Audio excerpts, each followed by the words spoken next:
오늘은 하나님의 보물이신 그리스도라는 제목으로 함께 은혜를 나누려고 합니다. 골로새 교회의 이름은 특이하게도 버림이라고 하는 뜻을 가지고 있다고 합니다. 반면에 오늘 골로새 교회에 나와 있는 라오디게아 교회는 사람의 기준, 사람의 시각 이런 것으로 볼 때에 아무것도 부족함이 없는 아주 풍부한 그것을 자랑하는 누리는 그런 지명에서 라오디게아 교회라고 불려지고 있는데요. 오늘 이 골로새서 말씀은 1장, 2장, 3장에서 굉장히 중요한 내용들을 우리에게 보여주고 있습니다. 특히 1장에서는 사도 바울이 골로새 교회에게 비록 자기가 개척한 교회는 아니지만 그들의 얼굴을 보지는 못했지만 하나님 앞에 신실한 일꾼들이 세우고 그들을 통하여서 들은 바로는 너무나 아름다운 교회이고 너무나 풍성한 것을 가지고 있는 교회인데 그럼에도 불구하고 어떤 온전치 못한 것을 인하여서 영혼의 실패를 가져올 수 있기 때문에 편지라도 써서 바로 세워야 되겠다라고 이 골로새서를 보낸 그런 교회입니다.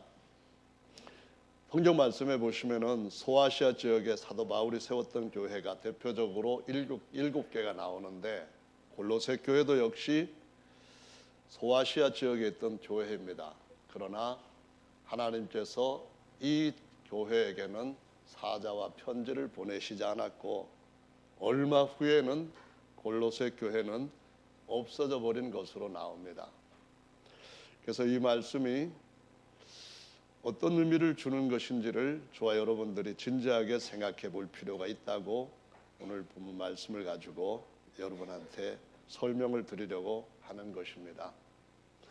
바울은 골로새 교회에게 하나님의 비밀인 그리스도를 깨닫게 하여서 그 안에서 위안을 받고 사랑 안에서 연합하여져서 원만한 이해의 모든 부요에 이르기를 바란다고 말씀하고 있습니다. 하나님의 비밀인 그리스도를 알면은 그 안에는 지혜와 지식의 모든 보화가 감추어져 있기 때문에 이것을 같이 누릴 수가 있게 된다고 말씀하시고 있습니다. 이사야의 11장 말씀에 보시면은 예수님에 대한 말씀을 하셨는데 그 이사야 11장 2절의 말씀에 보면은 예수님은 다윗의 자손이면서 하나님의 아들로 이 땅에 오셨는데 그 안에는 어떤 영들이 충만하다고 표현을 하는데 7가지를 나열하고 있습니다. 첫째로는 하나님의 영인 야훼 신이 있고 신이란 말은 영이라는 뜻입니다. 그 다음에 지혜, 총명, 모략, 재능, 지식 이러한 영이 그 안에 있다는 것입니다. 이것은 아버지가 가지고 있는 특성이기도 하고 아버지께서 아들을 낳으셨을 때 아들에게 주신 특성이기도 하다는 것입니다. 그리고 7번째는 하나님을 경외하는 영이 그 안에 계신다라고 말씀을 합니다. 하나님을 경외하는 영이란 말은 순전하게 아버지를 경외하는 아들의 영, 곧 하나님을 섬기는 그리스도의 영이라고 말씀을 하시고 있습니다.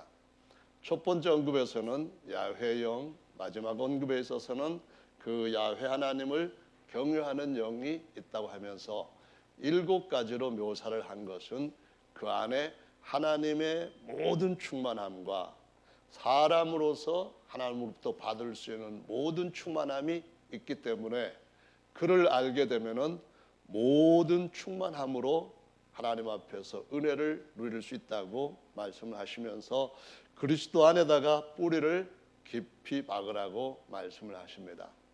뿌리를 깊이 박아야 되는 이유는 천국 비유에서 보면은 첫 번째 비유에서 밭의 종류를 4가지를 말씀을 하시는데 그 중에서 한 가지 밭은 겉에는 흙으로 덮여 있지만은 그 아래에는 아직까지 돌들이 있거나 아니면은 뿌리를 내리지 못할 만큼 어떤 딱딱한 토질로 되어 있어서 햇볕이 날 때에 이 햇볕이 열매를 더 실하게 하기 위해서는 뿌리를 더 내려서 물기를 받아들여 가지고 열매를 알차게 만들어야 되는데 그러지 못한다는 말씀을 하고 있습니다.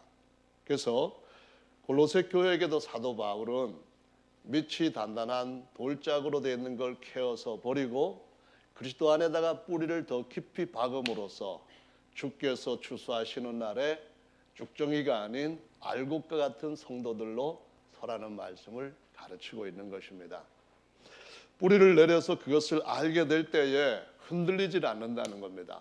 왜냐하면은 뿌리가 약하면은 이게 바람이 조금 세게 불게 되면은 흔들리다가 아니면은 꺾이는 것도 있지만은 아예 뿌리채 뽑혀서 날아가 버리는 것도 있고 마치 이러한 모습이 골로새 교회에게나 그리스도 안에 뿌리를 내리지 못하는 성도들에게는 얼마든지 어느 시점에서 일어날 수 있다는 것입니다. 세상의 여러 가지 환난, 유혹 그리고 온갖 고난 같은 것들이 뿌리 내리지 못한 그러한 사람들한테 아니면은 뿌리를 다른 토양, 곧 세상에다 내리는 이런 사람들한테 얼마든지 하나님께서 버리는 것처럼 골로새 교회가 그 지명의 뜻을 버림이라고 하는 것, 특이하게 지은 것처럼 그렇게 될 수 있다고 하는 사실을 우리한테 교훈하고 있는 것을 볼 수가 있습니다. 여러분은 신앙에 정말 뿌리를 잘 내리고 계시죠? 그리스도 안에서 힘들 때에, 어려움을 당할 때, 유혹을 당할 때에 그럼에도 불구하고 그럴수록 더욱더 그리스도 안으로 마치 키질을 할 때에 그 바람에 바깥으로 점점 이렇게 불려나가는 것이 아니라 안쪽으로 들어올 수 있는 신앙을 여러분들도 갖고 계시기를 바랍니다. 그러기 위해서는 그리스도 안에 있는 비밀을 첫째로는 지식을 통하여서 두 번째로는 그분의 성령의 인도하심을 통하여서 감동, 감화를 받고 그분께서 우리에게 깨우쳐 주시는 여러 가지 계시의 은혜를 통하여서 그분 안으로 점점 깊이 들어갈 때에 우리가 그리스도 안에 뿌리를 더 깊이 박을 수가 있게 되고 세움을 얻게 되고 믿음에 굳게 서서 오늘 본문 말씀처럼 무슨 일이든지 하나님께서 더 완벽하게 성공하실 것이다 라는 감사가 넘치는 삶을 살 수 있게 되는 줄로 믿습니다. 이러한 경험들을 우리 모든 성도님들도 더 잘하게 되시기를 예수님의 이름으로 축원합니다. 우리가 뿌리를 내려야 되는 또 다른 이유 중에 하나는 어떤 것이 있는가 하면은 세상에는 여러 가지 헛된 속임수로 우리의 가르침, 하나님께서 우리에게 주신 진리의 말씀에서부터 벗어나게 하는 작업을 하는 일들이 일어나고 있습니다. 그래서 이런 것들로부터 우리 자신을 노략질 당하지 않고 바로 서기 위해서도 반드시 이와 같은 믿음을 우리에게 힘쓰게 하라고 가르치고 있고 특별히 예수님께서 오실 때가 가까울수록 그리하라는 것을 가르쳐 주시고 있습니다. 그래서 1장에서는 사도 바울이 뭐라고 말하는가 하면은 성도의 기업의 부분을 얻기에 합당하게 하신 아버지께 감사하게 하라는 말씀을 하시는 걸 볼 수가 있습니다. 우리가 지혜와 총명, 지식 그리고 하나님께서 우리에게 주시고자 하시는 여러 가지 재능, 모략 이런 것들을 주님으로부터 받으면은 험한 세상에서도 우리 자신을 지키고 승리할 수 있지만은 그러나 그렇게 하지 못할 때는 하나님을 알만한 것이 모든 것들 가운데 보일지라도 거기서 깨달음을 갖지 못하고 오히려 저희의 생각이 밀어나여져서 우준하게 됨으로써 생각하는 것들이 다 이상한 잘못된 것으로 빠지게 될 것이라고 로마서 1장 19절 20절에 경고의 말씀을 주시는 것을 볼 수 있습니다. 하나님을 알만한 것이 모든 피조물 앞에 보인다고 했는데요. 하나님께서 주시는 지혜와 모략과 지식과 하나님을 경외하는 영을 따르게 되면은 꽃 한 송이를 보아도 거기에서 하나님의 손길을 느낄 수 있습니다.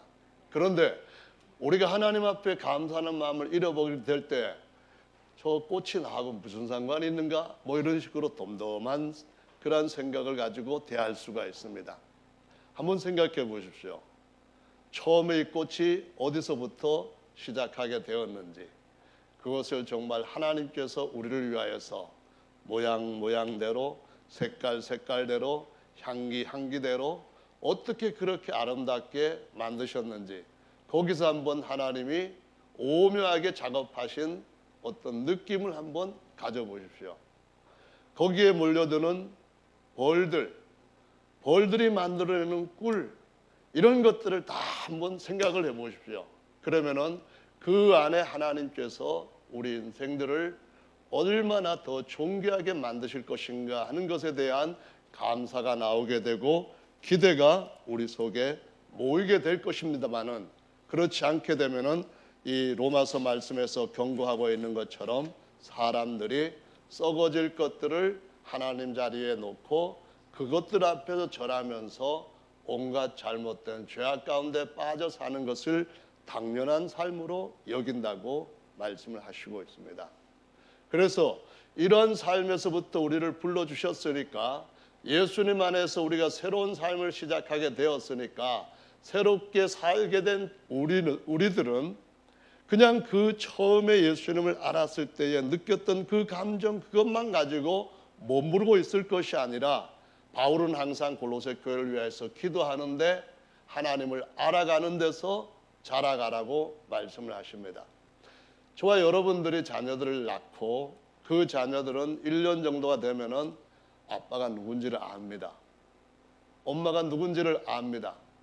그런데 20년이 되었을 때에 아빠가 누군지를 여전히 알고 엄마가 어떻게 자기를 키워왔는지를 압니다. 그렇지만 20세가 되었다고 해서 아빠를 다 잘 아는 것은 아닌 것 같아요. 어떻게 보면은 자녀들이 아빠를 몰라도 너무 모르는 그러한 자리에 있는 것 같기도 한데, 문제는 자녀들에 대한 생각이 그렇게 우리한테 있지만은 우리 생각 속에 내가 저 아들만 했을 때에 내 아버지 어머니한테는 나는 어떤 모습이었을까 하는 데 대해서는 잘 모르는 것 같아요. 그래서 다시 그 아이가 우리의 나이만큼 돼가지고 자녀를 키워서 20살, 25살 이렇게 됐을 때에, 그때의 부모 마음을 알게 되는 것은 어렸을 때 1살, 2살째 뭐 알았던 부모에 대한 아는 것과는 많이 달라질 수밖에 없다는 것을 우리네 인생을 통하여서 우리는 알고 있듯이, 하나님을 알아가는 것도 당연히 그러한 것이라고 말씀하시고 있습니다. 하나님께서 우리에게 어떤 분이신지를 처음에 예수님 믿었을 때에 죄 사함 받고 다시 태어나서 나는 천국 간다는 막연한 그 정도에서만 머무르면 안 되고, 당연히 자라야 할 부분들이 있다는 것을 알고 자라야만 된다고 말씀을 하시고 있습니다. 여러분은 스스로 주님 안에서 얼마만큼 자랐는지를 매일매일 살펴보고, 어느 부분에서 내가 자라지 못하고 있는지, 어느 부분에서 내가 여전히 멈추어 있는지를 한번 점검해보고, 우리가 그리스도 안에서 하나님의 후사로서 자리에 앉기까지 어떤 부분들도 소홀함이 있지 않는지를 체크해 볼 수 있는 그러한 삶이 된다고 한다면은, 하나님 앞에 주실 모든 것에 대해서 감사할 수가 있고, 주실 모든 것에 대해서 감사할 수 있고, 우리의 모든 삶이 점점 달라질 수밖에 없다는 것을, 달라지되 새롭게 좋게 더욱더 그분을 사랑하고 신뢰할 수 있도록 달라진다는 것을 보여주시고 있습니다. 우리는 하나님의 기업에 대해서 사도 바울이 빌립보 교회에 또는 골로새 교회에게 가르친 말씀들을 기억할 필요가 있습니다. 성도에게 주신 기업이 어떤 것인지를 알고 감사하기를 원한다고 했는데요, 이스라엘 백성들에게는 12지파가 한 나라를 이루고 있고, 12지파들 중에 오직 한 지파만이 하나님께서 땅에서 주시는 기업을 얻지 못하고 그냥 하나님만 바라보는 기업으로 살게 하셨습니다. 그 기업이 바로 레위 지파라고 하는 사람들한테 땅에 있는 기업은 너희들에게는 준 적이 없고 너희들이 얻을 기업은 오직 내가 너희의 기업이고 하늘에서 내려오는 것이 너희의 기업이다 하시면서 다른 11지파에게 주신 것과는 다른 삶을 살게 요구하신 것을 볼 수가 있습니다. 저와 여러분들이 이 땅에 사는 동안에 이 땅에서 우리의 속 사람이 가져야 할 가장 중요한 직책은 하나님을 예배하는 자로 하나님 앞에 제사장으로 하나님을 섬기는 그런 신분으로 살아가게 하셨고, 그 말인즉 이 땅에서는 다른 사람들보다 월등하게 어떤 것들을 성취하고 누리지 못한다 할지라도 하늘에 있는 것들, 땅에서 다른 사람들이 취할 수 없는 것들, 그것들을 바라보고 그 소망으로 그 기업이 이루어질 때, 그 기업을 물려받을 때를 향하여서 계속 준비하고 자라가는 과정을 가지라고 가르쳐 주는 것을 볼 수가 있습니다. 여러분, 예수님은 모든 것들을 지으시고 모든 것들을 관리하시는 분이라고 우리는 알고 믿고 있지 않습니까? 그런데 예수님께서 그런 분이라면은 왜 우리 아버지 기업은 이건희 씨가 하는 기업보다 더 크게 안 해주시는 겁니까? 우리 재혁이 친구가 만약에 그렇게 하나님 앞에 했다고 한다면은 여러분 뭐라고 하시겠습니까? 야, 니네 아빠가 능력이 없어서 그래. 그렇게 대답하시면은 정답이 아닙니다. 하나님께서 이 땅에서 우리에게 주신 기업은 잠시 있다가 없어져 버릴 것이 아니라 영원토록 누리게 하시는 것이고, 우리는 지금도 그리스도의 장성한 분량까지 하나님이 계속 양육하셔서 완벽하게 하나님의 모든 것을 물려받을 수 있는 자리까지 끊임없이 하나님은 우리를 하나님 아버지를 알아가게 하시는 중에 있다고 하는 사실을 알아야만 됩니다. 그것이 정말로 우리 모든 사람들한테 언젠가는 굉장히 큰 것으로 나타날 것이기 때문에 그때 내게 주실 하늘에 분배될 그 돌아올 내 상속들은 얼마나 대단할 것인가를 계산해 보는 지혜가 성령께서 그리스도 안에 있는 그런 원만한 이해를 주실 때에 저와 여러분들이 갖게 되는 신령한 것이고 특별한 것인 줄로 믿으시기를 예수님의 이름으로 축원합니다. 할렐루야. 사도 바울은 골로새 교회에게 1장 13절부터 이런 말씀을 했습니다. 그가 우리를 흑암의 권세에서 건져내사 그의 사랑의 아들의 나라로 옮기셨으니 그 아들 안에서 우리가 구속함을 얻었도다. 곧 죄사함을 얻었도다 라고 말씀합니다. 전에는 우리가 세상의 주님을 알지 못하고 어떻게든 세상에서 성공하는 것이 가장 인생의 큰 목적인 줄 알고 열심히 살아갈 때, 다른 사람은 쓰러져도 쓰러진 사람 일으켜 세우는 것보다도 쓰러진 참에 나는 더 한 걸음 나가겠다는 열심과 힘을 다해 살아갈 때에, 그때 우리는 어떤 상태에 있었는가 하면은 흑암의 나라 가운데 있었다고 말씀합니다. 흑암의 나라로 한 것은 보이지 않는 나라를 말하는 겁니다. 아무것도 보이지 않는 캄캄한 나라를 의미하는 겁니다. 아무것도 보이지 않기 때문에 앞길이 어떻게 되어 있는지, 장래가 어떻게 될지를 아무것도 보지를 못합니다.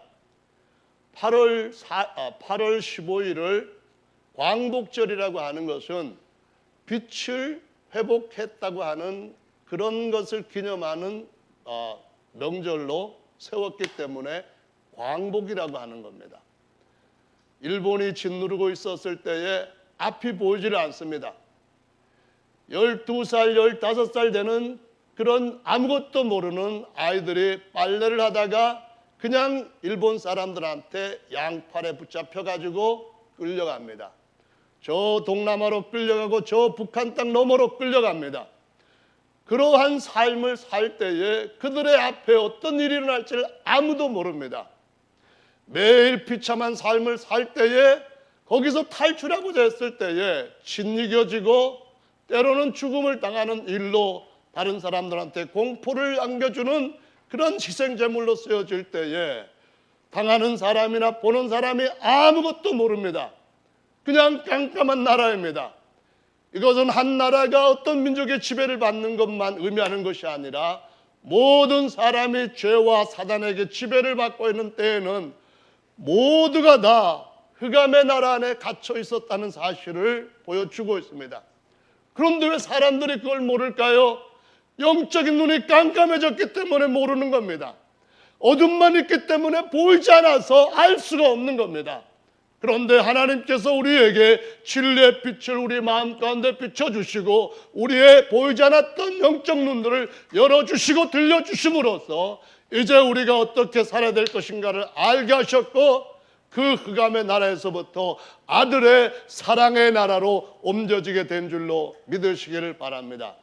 아들의 사랑의 나라, 그 사랑이 어떤 사랑입니까? 독생자를 그 흉악한 죄인들을 위하여서 내어주시는 사랑입니다. 아벨을 위하여서 하나님께서 독생자를 내어주셨고 히틀러를 위하여서 하나님께서 독생자를 십자가에서 내어주셨고 저 김정은을 위하여서 하나님께서 십자가에서 그 찢어지도록 그 유일하게 태어난 아들을 처참하게 제물로 내어주셨습니다. 그 사랑 속에 우리가 은혜를 입어서 우리가 흑암의 나라에서 죄와 사망과 영원한 고통의 나라에서부터 벗어나게 되었고 하나님과 한 가족이 되는 은혜를 얻게 되었습니다. 예수 그리스도를 맏아들이라고 불릴 수 있는 한 형제가 되는 가족이 되는 특권을 얻게 주셨습니다. 그 하나님이 우리 아버지가 되셨기 때문에 아버지의 아들이라면 아버지의 모든 것들을 물려받을 수 있는 후사의 자리에 들어갈 수 있는 사랑의 나라로 우리를 옮겨주셨다는 것입니다. 지금 우리가 이 크고 놀라운 유업을 얻지 못하고 장래 소망으로 가지고 있는 것은 지금도 흑암의 나라에서 고통받고 있는 사람들을 아들의 사랑의 나라로 옮기기 위하여서 우리에게 힘들어도 이것이 진짜이고 너희들이 알고 있는 것들이 아직까지 보지 못하는 어둠이기 때문에 우리에게 그 귀한 빛에 들어가게 하시는 은혜를 다른 사람들한테 비추게 하시고 거기서부터 사람들을 끌어내게 하시는 일에 우리를 짧은 시간 동안 쓰시기 위하여서 여전히 우리 삶은 힘들어도 진리가 맞다고 증언하고 어려워도 유혹을 당해도 이것이 우리가 가야 할 정도라고 증거하고 살아가는 삶인 줄로 믿으시길 바랍니다. 만약에 우리 인간들한테 예수를 믿으면은 이 나라의 대통령이 되겠다 할 때에 그것이 진정한 믿음이 되겠습니까? 대통령 자리가 탐나서 예수를 믿는 것은 믿음이 아닙니다. 오히려 이 땅에서는 모든 것들을 다 빼앗긴다 할지라도 어느 땐가는 다시 그것을 더 완전한 것으로 돌려받을 것이며 그 약속들이 이루어질 때는 인간의 생각하고 계산하는 어떤 것과도 비교할 수 없는 가장 완벽한 나라가 영원히 완전한 나라가 우리에게 주어질 것이기 때문에 이것을 우리에게 알리시고 이렇다고 우리의 삶으로 증거하게 하신 줄로 믿으시기를 바랍니다. 세상에서 예수님 믿으면은 아들들 전부 다 서울대학교 간다 할 때에 서울대학교 무슨 죄인입니까? 왜 모든 사람들을 하나님이 글로 집어넣겠습니까? 하나님께서 하시고자 싶은 것은 그 대학교 나와서도 어떤 이들은 자살을 하고 어떤 이들은 세상에서 소망을 갖지 못하고 쓰러지는데 더 높은 곳으로 더 완전한 곳으로 다 들어갈 수 있도록 하기 위하여서 주님은 지금도 여전히 그의 아들들을 이 땅에서 그의 사신들로 쓰시고 계시는 줄로 믿으시기를 바랍니다. 이것은 주님의 공의이고 이것은 영원히 주께서 세우시고자 하시는 정의이고 언젠가 찾아올 나라는 정의의 나라 곧 예루살렘이라고 하는 사실입니다. 예루살렘은 정의의 평화의 도성이라고 가르쳐 주시고 있습니다. 할렐루야. 1장 15절의 말씀은 정말 대단한 놀라운 말씀입니다. 그는 보이지 아니하시는 하나님의 형상이시요 모든 창조물보다 먼저 나신 자니 만물이 그에게 창조되되 하늘과 땅에서 보이는 것들과 보이지 않는 것들과 혹은 보좌들이나 주관들이나 정사들이나 권세들이나 만물이 다 그로 말미암고 그를 위하여 창조되었고 또한 그가 만물보다 먼저 계시고 만물이 그 안에 함께 섰느니라. 그는 몸인 교회의 머리라. 그가 근본이요 죽은 자들 가운데서 먼저 나신 자니 이는 친히 만물의 으뜸이 되려 하심이요. 이 말씀은 하나님께서 그리스도를 잘 알면은 하나님의 모든 보화를 더 충만하게 가질 수 있다 하시면서 그 그리스도가 얼마나 존귀한 자냐라는 것을 설명하고 있는 겁니다. 너희가 세상에서 어떤 권세를 받았느냐? 그 모든 권세는 그리스도를 위하여서 하나님이 만든 거다 이렇게 말씀합니다. 너희가 세상에서 어떤 능력을 받았느냐? 그 일부가 되는 능력은 다 그리스도를 위한 것이다 라고 말씀하시면서 그 모든 권세, 그 모든 능력, 그 모든 피조물은 그리스도를 위하여서 그리스도에게로 그리스도 것이 되도록 만드셨고 우리가 그와 함께 아들의 나라로 옮겨질 때에 그의 몸에 연합되는 하나의 새로운 사람이 되고 그 몸의 지체가 되어서 그를 위하여서 만들어진 모든 것들 권세와 능력과 모든 충만함이 바로 그 아들의 것인 것처럼 우리 모두의 공동의 것이라고 가르쳐 주시는 놀랍고 위대한 말씀을 이 1장에서 주시면서 이 말씀에서부터 흔들리지 말고 뿌리를 내려라 라고 말씀합니다. 모든 피조물 가운데서 먼저 나신 자라 할 때 프로토토코스라고 하는 헬라어를 쓰는데 이 단어는 영어로 firstborn이라고 씁니다. 또는 firstborn son이라고 번역을 하고 있습니다. 다시 말하면은 어디로부터 누구로부터 태어난 아들 그 중에서 첫 번째 태어난 아들 이렇게 말씀을 하고 있습니다. 그가 17절의 말씀에 보면은 만물보다 먼저 계시고 라고 말씀을 합니다. 이 계신다고 하는 말씀은 어떤 말이냐 하면은 진짜 하나님이 계시다는 겁니다. 영어 성경을 보면은 모든 성경에 100% 다 뭐라고 말한가 하면은 He is before all things 모든 것보다도 먼저 계신다라고 말합니다. 그가 He is before all things 아니면은 exist 그가 어떤 것보다도 먼저 존재하신다 이런 말씀합니다. 모든 영어 성경이 다 그래요. 한글로 번역되는 모든 성경들이 다 그래요. 왜 모든 피조물보다 먼저 계시는 것이 중요하냐 하면은 하나님께서 모든 것들을 존재케 하실 때에 존재 목적이 있다는 겁니다.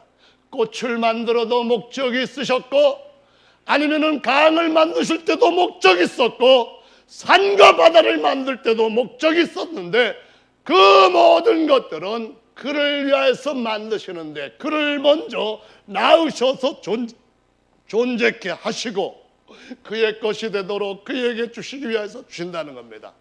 한글 성경에도 보니까 한글로 번역되는 성경이 우리나라에도 보면은 한 10개 정도가 있거든요. 모두가 다 뭐라고 되어 있는가 하면은 그가 만물보다 먼저 계시고 그렇게 말합니다. 그가 만물보다 먼저 계시고 16절의 말씀은 만물들은 다 그를 위하여서 그를 통하여서 만들어졌고 그렇게 말씀합니다. 이 말씀은 요한복음 1장에 있는 말씀에서부터 똑같은 맥으로 바울이 가르치는 것입니다. 요한복음 1장에 보면은 태초에 말씀이 계시니라 이 말씀이 하나님과 함께 계셨으니 이 말씀이 곧 하나님이라 2절에 그가 태초에 하나님과 함께 계시고 이렇게 나오는데 하나님과 함께 계신다는 이 말씀은 어느 성경이든 불문하고 다 그가 하나님과 함께 계신다 말씀합니다. He was with God.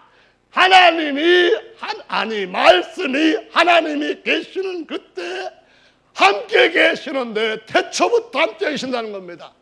3절에 모든 것들이 그로 말미암아 지음을 받았다 이 말씀하시는데, 이 말씀은 말미암아라고 하는 단어가 요한복음 1장 17절에 이렇게 똑같이 나옵니다.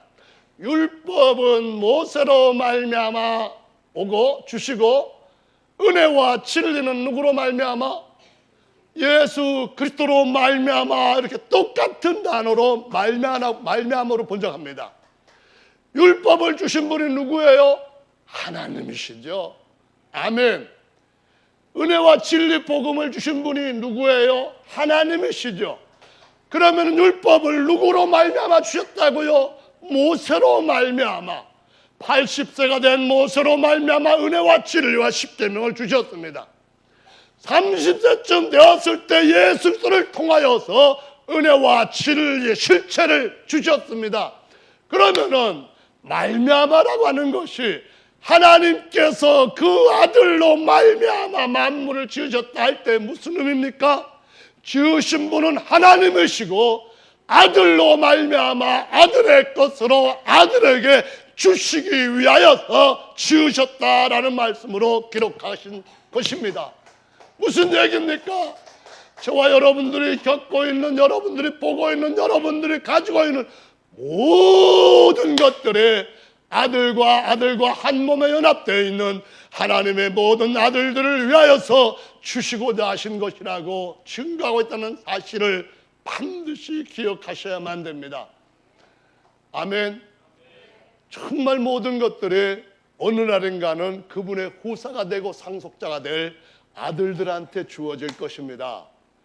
그것을 아들을 낳으시고 많은 것들을 아들을 위하여서 만드신 하나님의 목적입니다. 그 아들 안에서 우리가 하나님의 모든 것들을 누릴 수 있는 특권을 주셨기 때문에 이 특권을 누구도 빼앗지 못하도록 하나님 안에서 이 말씀 안에 뿌리를 깊이 내릴 수 있는 저와 여러분들 되시기를 예수님의 이름으로 축원합니다. 선무당이 사람 잡는다 이런 말이 있습니다. 들어보셨죠? 선무당이 어떤 무당이에요? 어설픈 무당이죠. 덜 대먹은 무당입니다. 제대로 할 줄 몰라요. 그렇잖아요?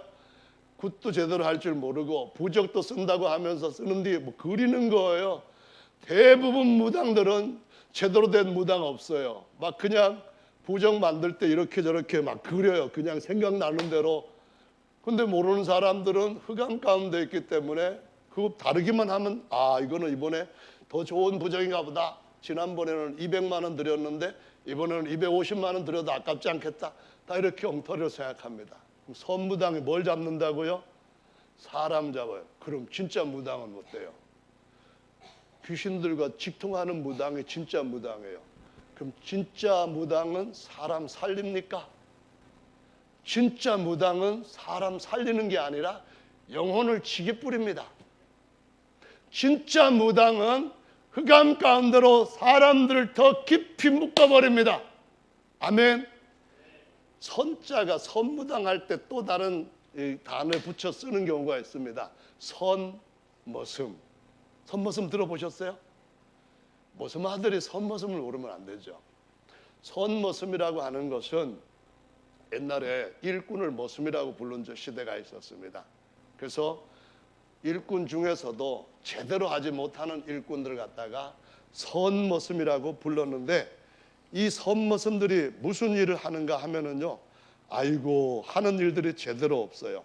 전부 다 주인이 이렇게 하라 하면은 엉터리로 다 해놓고 다시 해야 되고 뭐 이런 식으로 일을 그르치는 그런 일꾼들 갖다가 선머슴이라고 말합니다.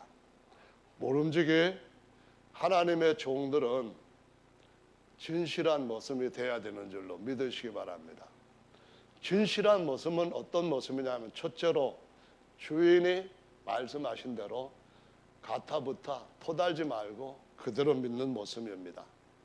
모습이 감히 그 말씀에다가 더하고 빼고 그러면은 안 되는 거예요. 믿습니까?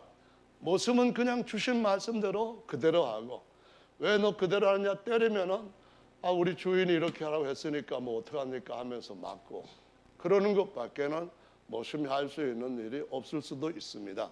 하지만은 주님께서 모심이 그렇게 말씀대로 할 때에 잘했다고, 충성된 종이라고 우리의 모든 것들을 더 나은 후사의 자리로 옮겨 세우시는 때가 올 줄로 믿으시기를 바랍니다.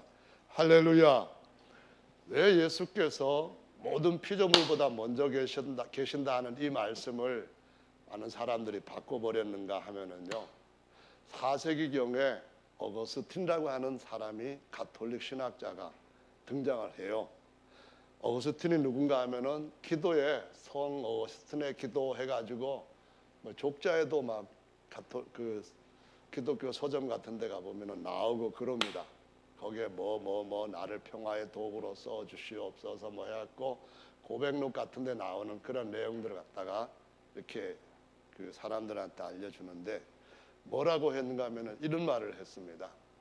모든 피조물은 하나님이 창조하셨다. 맞는 말씀이거든요. 아멘. 그러므로 모든 피조물보다 먼저 있는 자는 하나님이다. 그렇게 한 거예요. 그건 맞는 말일까? 생각해 봐야 되겠죠. 성경에 비교를 해봐야 되겠죠. 그러면서 아들이 모든 피조물보다 먼저 계셨으니까 아들은 하나님이다. 이렇게 3단 논법으로 나온 거예요. 하나님이 모든 것 지으셨다. 모든 것 지으시기 전에 있는 존재는 하나님이다. 아들이 모든 피조물보다 먼저 있었으니까 아들도 하나님이다. 이 방식이 어떤 방법인가 하면은요, 원숭이 엉덩이는 빨개, 빨간 건 사과, 사과는 맛있어, 맛있으면 바나나, 바나나는 길어, 긴 거는 기차 뭐 해가지고 뭐가 높아 해가지고 원숭이가 엉덩이가 높아되는, 요렇게 되는 것까지 쭉 가는 요런 논법을 따는 겁니다. 성경은 어떻게 말씀을 하시느냐 하면은 이렇게 말씀하십니다. 스스로 계시는 분이 계셨다. 그래서 그분의 성함을 나는 있는 자다라고 말씀하셨고요. 그분이 나 혼자 있으면은 아담이 독취하는 것이 선하지 못한 것처럼 더 선한 것보다는 덜 선하다 해가지고 사람을 만들어야겠다 생각을 했는데, 먼저 아들을 낳으셨고, 아들을 낳으셨을 때 그 아들을 유일하게 태어난 아들이라 해서 독생자라고 부르게 되는 겁니다.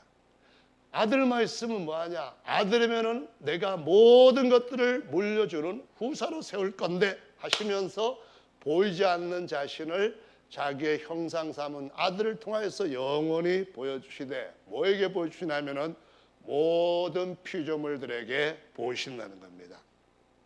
모든 피조물들을 다 그 아들에게 주시기 위하여서 아들을 낳으시고, 그 아들을 위하여서 모든 걸 지으셨는데, 시간도 지으시고 공간도 지으시고 천사도 지으시고, 그리고 사람도 여섯째 날에 자기의 형상처럼 지으시고, 형상 똑같이 지으신 게 아니라 모형으로 지으셨다가 잠시 후에는 천사들까지 다 소유물로 부릴 수 있는 모형, 잠깐 어떤 표상이라는 말로 우리 번역에 나와 있는 것처럼 그렇게 만드셨다고 말씀합니다. 그래서 지금 우리가 살고 있는 이 시기에 우리는 예수님이 우리 안에 오시게 될 때에 우리가 속사람이 다시 태어나서 아들이 되고, 겉사람도 그분이 다시 오실 때, 재차 오실 때 우리도 그와 같은 형상으로 어마어마하게, 다시 말하면은 아래 것들이 볼 때 겁나게 우리의 모습이 영광의 형상으로 변케 된다 하되, 그와 같은 영광의 형상으로 덧입게 될 것이라고 말씀하시고 있다는 것입니다. 할렐루야. 근데 이 말씀을 생각해 보면은 얼마나 이 대단한 놀라운 하나님의 계획인지 정말 어떤 때는 마음이 그냥 이상해집니다. 근데 어떤 분들은 그걸 들으면은 에이, 그런 거 말고 지금 당장 필요한 아파트값 올려주시는 것이 더 현실적으로 능력 있는 하나님이 아니실까요? 이런 생각을 하시는 분들도 혹시 있을 수도 있습니다. 여러분, 잠깐 있다가 없어질 것도 좋지만은 그것 때문에 더 귀한 것을 놓치는 일은 정말 무지하고 어리석은 일인 줄로 믿으시기 바랍니다.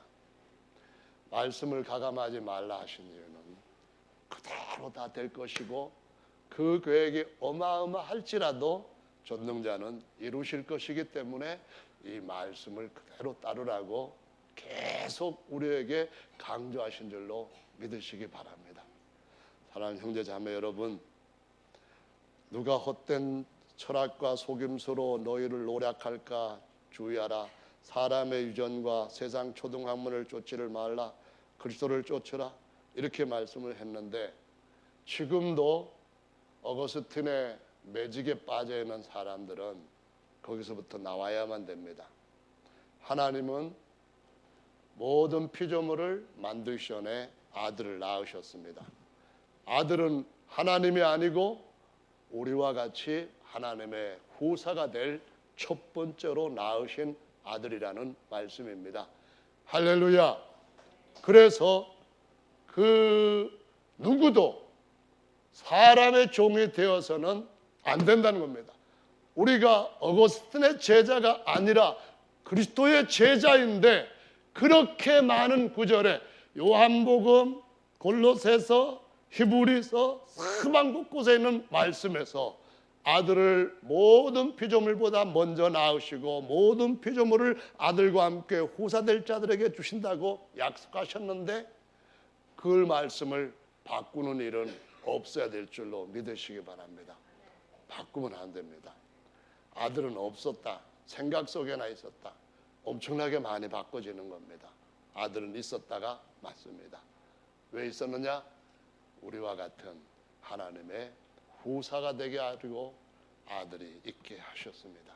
지금도 그 아들은 우리를 위하여서 간구하시는 자이고 언젠가 그 아들이 맏아들로 들어오실 때 우리도 자기와 같은 형상으로 바꾸어 주실 것이고 영원히 하나님이 주신 모든 것들을 저와 여러분의 소유물로 주실 줄로 믿으시기 바랍니다.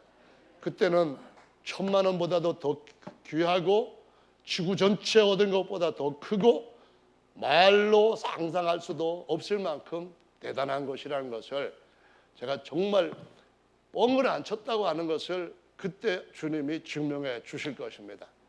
저는 그냥 모습이기 때문에 그분이 하신 말씀 그대로 전달했으니까 받으시든지 마시든지 내 말은 내 말이 아니라고 예수님 말씀하신 것처럼 그 주인께서 주신 것 여러분한테 드렸으니까 여러분 저 못생겼다고 이 말씀까지도 그냥 잘생기게 바꾼다고 하는 그런 용기는 안 가지시면 좋겠습니다.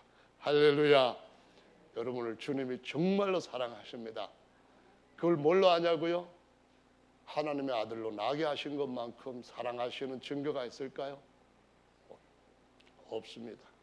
없습니다. 하나님이 우리를 그의 아들로 다시 나게 하신 사랑을 다시 한번 기억하시면서 다시 잠시 동안 기도하는 시간 갖겠습니다.